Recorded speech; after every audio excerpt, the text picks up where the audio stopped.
We found a witch's house near a pond. Me and some of my good friends were four-wheeling out around the Highway 55 in Apex, North Carolina a couple years back. Some interesting things happened that day. We started off following some power lines and soon veered off on a side trail. A bit down the trail, we saw some old hut looking things and a few small houses. They were overgrown and had no glass in the windows, so they're obviously very old. I got the feeling of we shouldn't be here and told my friend to turn around and leave the place. But of course, he wanted to investigate and told me to man up. So we got off our ATVs and went into the first hut, feeling intensified as we got closer. And finally, I couldn't take it, and I was like, "Dude, we gotta go now." As we were driving off, I heard some old man say, "You boys better not come back here again, or I'm gonna cut your tongues out." We were both pretty freaked and hightailed it out of there. A little bit later, we came across a gravel road which we'd never seen before.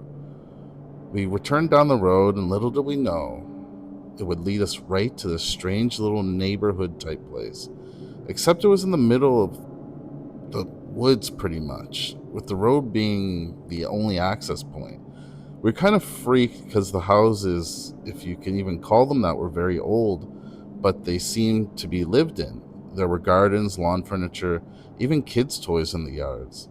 Except they were all grown over with grass and weeds and rusted over, which was in complete contrast to everything else. We were very creeped out at this point, but kept going, and ended up at a pond maybe a quarter mile down. This is where things got really weird. There was this huge house sitting on this pond. I mean massive, like mansion status, sitting right at the edge of this pond. Around the pond was this really nice and peaceful meadow with grass and soft moss and sun filtering through the trees.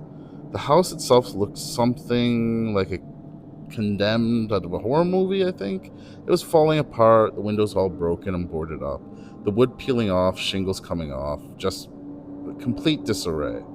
There was one window that was unboarded, and it was at the very top where the attic would have been. The strange part was that there was a light in this room. It was flickering.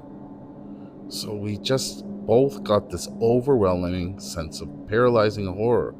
We could barely breathe, let alone talk. We stood there watching the house for what had to be 10 minutes before we saw a shadow move in the top window. I don't know if it was a person living there or something else, but we got the hell out of there as fast as we could.